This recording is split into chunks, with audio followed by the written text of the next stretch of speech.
Halo Kak Kasadi. Halo Kak Is, halo Tribuners. Halo. Apa dibahas ini di mata lokal memilih Kak?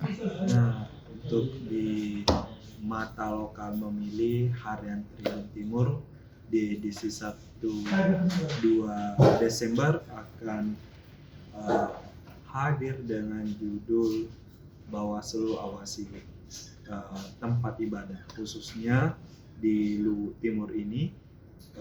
Bawaslu Luwu Timur sudah mulai bergerak untuk mengawasi aktivitas di gereja. Kenapa? Karena di Undang-Undang Pemilu, Undang-Undang Nomor 7 Tahun 2017 diatur dalam pasal 280 bahwa tempat ibadah dan tempat pendidikan itu menjadi salah satu tempat yang dilarang untuk melakukan kampanye baik itu secara legislatif maupun para capres cawapres. Nah, apalagi saat ini memasuki bulan Desember, umat jemaah ataupun umat Kristiani pastinya akan meramaikan gereja untuk beribadah. Nah, ini sangat diwanti-wanti Bawaslu jangan sampai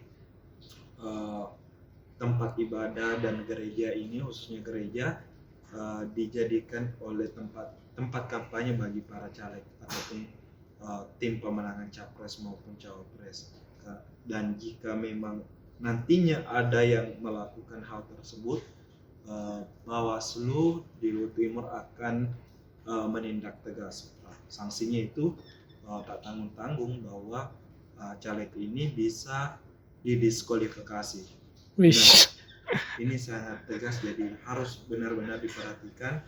Nah, untuk mendorong pengawasan ini, Bawaslu Luwu Timur meminta peran aktif dari Panwaslu. Mereka aktif dalam melakukan sosialisasi kepada jemaat maupun kepada pengurus gereja. Nah, ini juga peran aktif pengurus gereja sangat diharapkan karena mereka yang tentunya punya wewenang di situ untuk memang melarang aktivitas kampanye di tempat ibadah di gereja.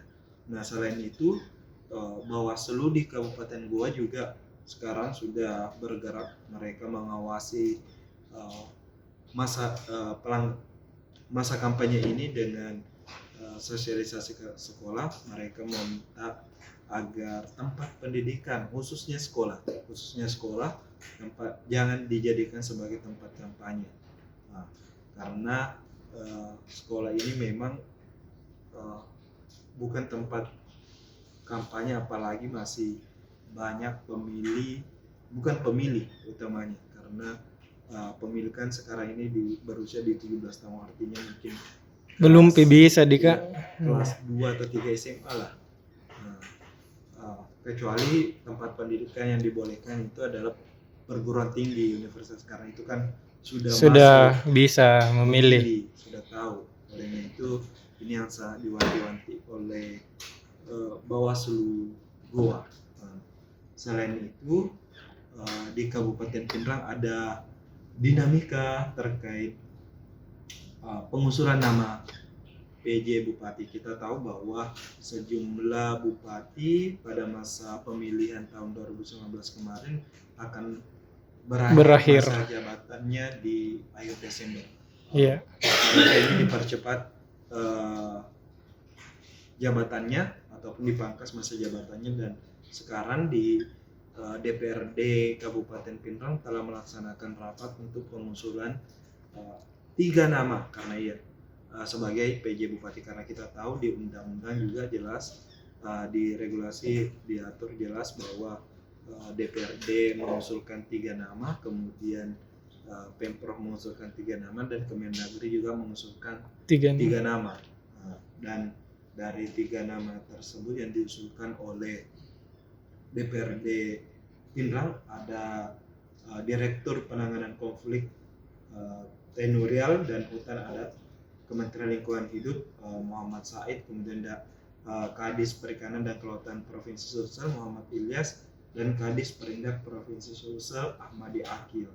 Nah, sebenarnya tadi dalam pembahasan itu cukup alot karena juga ada nama Sekda Pindrang Andi Calokerang yang juga diusulkan oleh dua fraksi, namun ketika dilakukan pemilihan sejumlah fraksi lain tidak memilih Andi Calokerang. Jadi Sekda ini tidak menjadi usulan dari DPRD Kabupaten Tangerang. Nah, mungkin untuk jelasnya para tribuner Silahkan baca.